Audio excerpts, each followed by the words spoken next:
Hi, എല്ലാവർക്കും നമ്മുടെ ചാനലിലേക്ക് വീണ്ടും സ്വാഗതം. പിന്നെ ഞാൻ വന്നിട്ടുള്ളത് ക്യാപ്പച്ചീനോൻ്റെ റെസിപ്പി ആയിട്ടാണ്. നമ്മളിതിന് മുന്നേ വിസ്ക് ഉപയോഗിച്ചിട്ടും അതുപോലെ തന്നെ മിക്സി ഉപയോഗിച്ചിട്ടും ക്യാപ്പച്ചീനോൻ്റെ റെസിപ്പി ചെയ്തിട്ടുണ്ട്. ഇന്ന് വേറൊരു മെത്തേഡിലാണ് കാണിക്കുന്നത്. അപ്പോൾ നമുക്ക് വേഗം തന്നെ വീഡിയോയിലോട്ട് പോകാം. ഇതെങ്ങനെയാണ് തയ്യാറാക്കുന്നത് നോക്കാം. അപ്പോൾ ഈ ഒരു ക്യാപ്പച്ചീനോ തയ്യാറാക്കാൻ വേണ്ടിയിട്ട് നമുക്കിതുപോലൊരു കുപ്പിയാണ് വേണ്ടത്. ഞാനിപ്പോൾ ഇവിടെ ഫ്രൂട്ടിയുടെ ഒരു ബോട്ടിലാണ് എടുത്തിട്ടുള്ളത്. നിങ്ങൾക്ക് നിങ്ങളുടെ കയ്യിൽ ഗ്ലാസിൻ്റെ ഒക്കെ ഇതുപോലത്തെ കുപ്പി ഉണ്ടെങ്കിൽ അതാണ് കുറച്ചുകൂടെ നല്ലത്. അപ്പോൾ നമുക്കിതിലേക്ക് പിന്നെ വേണ്ടത് ഇൻസ്റ്റൻ്റ് ആയിട്ടുള്ള കോഫി പൗഡറാണ്. അപ്പോൾ ഞാനൊരു കുപ്പിയുടെ മുകളിലായിട്ട് ഇതുപോലൊരു പേപ്പർ ഒന്ന് ഇതുപോലെ വെച്ച് കൊടുക്കുന്നുണ്ട്. ഇതിലേക്ക് എളുപ്പത്തിൽ ഇടാൻ വേണ്ടിയിട്ടാണ്. അപ്പോൾ ആദ്യം നമുക്കിതിലേക്ക് ഇൻസ്റ്റൻ്റ് ആയിട്ടുള്ള കോഫി പൗഡർ ഒരു 3 ടീസ്പൂൺ ചേർത്ത് കൊടുക്കുന്നുണ്ട്. പിന്നെ ഇതിലേക്ക് നമ്മൾ ചേർക്കുന്നത് പഞ്ചസാരയാണ്. ഞാനിവിടെ ഒരു 6 ടീസ്പൂൺ ചേർക്കുന്നുണ്ട്. 8 ടീസ്പൂൺ വരെ വേണമെങ്കിൽ ചേർക്കാം. പിന്നെ പഞ്ചസാര ചേർക്കുമ്പോൾ ഒരുപാട് തരികളുള്ള പഞ്ചസാരയാണെങ്കിൽ മിക്സിയിലൊന്ന് ചെറുതായിട്ടൊന്ന് പൊടിച്ചിട്ട് ചേർക്കുന്നതാണ് കുറച്ചുകൂടെ നല്ലത്. അല്ലെങ്കിൽ പെട്ടെന്നങ്ങ് മെൽറ്റായി കിട്ടില്ല. പിന്നെ ഇതിലേക്ക് നമ്മൾ ചേർക്കുന്നത് ഒരു ഇളം ചൂടുവെള്ളമാണ്. ഒരുപാട് ചൂടൊന്നുള്ള വെള്ളമല്ല, ചെറുതായിട്ടൊരു ചൂടുള്ള വെള്ളം. അതൊരു 3 ടീസ്പൂൺ നമ്മളിപ്പോൾ ചേർക്കുന്നുണ്ട്. ബാക്കി നമ്മൾ കുറച്ച് കഴിഞ്ഞിട്ടാണ് ചേർക്കുക. നമ്മൾ മൊത്തം 6 ടീസ്പൂൺ വെള്ളം ചേർക്കുന്നുണ്ട്. അപ്പോൾ അതിൽ ഒരു 3 ടീസ്പൂൺ നമ്മളിപ്പോൾ ചേർത്തിട്ട് ഇതടച്ച് നന്നായിട്ട് ഇതുപോലെ ഒന്ന് ഷെയ്ക്ക് ചെയ്തെടുക്കുക. അപ്പോൾ വെള്ളം ആദ്യം തന്നെ ഒരുപാട് ചേർക്കാതിരിക്കാൻ പ്രത്യേകം ശ്രദ്ധിക്കുക.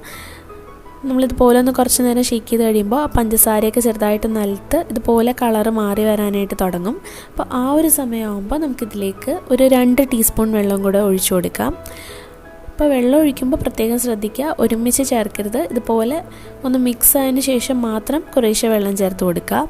ഇനി നമുക്കിതൊന്നുകൂടെ ഒന്ന് ഷേക്ക് ചെയ്തിട്ടെടുക്കാം.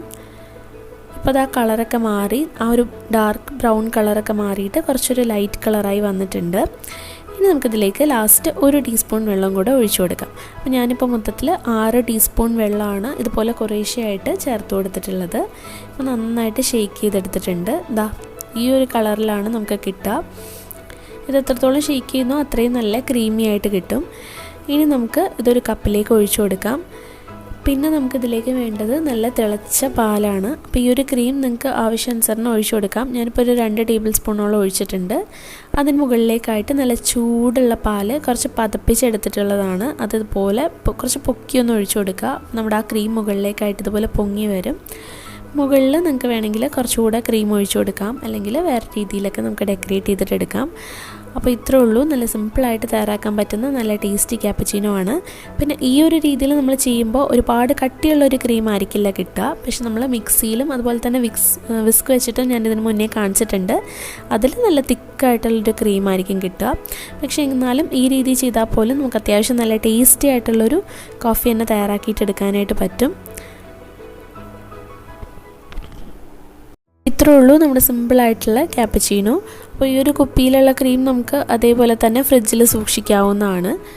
നമുക്കൊരു 2 ആഴ്ച വരെയൊക്കെ ഫ്രിഡ്ജിൽ സൂക്ഷിക്കാം. ആവശ്യത്തിന് നമുക്ക് എടുത്തിട്ട് ഉപയോഗിച്ചാൽ മതി. അപ്പോൾ എല്ലാവരും ട്രൈ ചെയ്തിട്ട് അഭിപ്രായങ്ങളൊക്കെ പറയുക. അതുപോലെ നമ്മുടെ വീഡിയോ ഇഷ്ടമായിട്ടുണ്ടെങ്കിൽ ലൈക്ക് ചെയ്യുക. പിന്നെ ചാനൽ ഇതുവരെ സബ്സ്ക്രൈബ് ചെയ്തിട്ടില്ലെങ്കിൽ സബ്സ്ക്രൈബ് ചെയ്യാൻ മറക്കരുത്. അപ്പോൾ നെക്സ്റ്റ് വീഡിയോയിൽ വീണ്ടും കാണാം നല്ല റെസിപ്പി ആയിട്ട്. താങ്ക്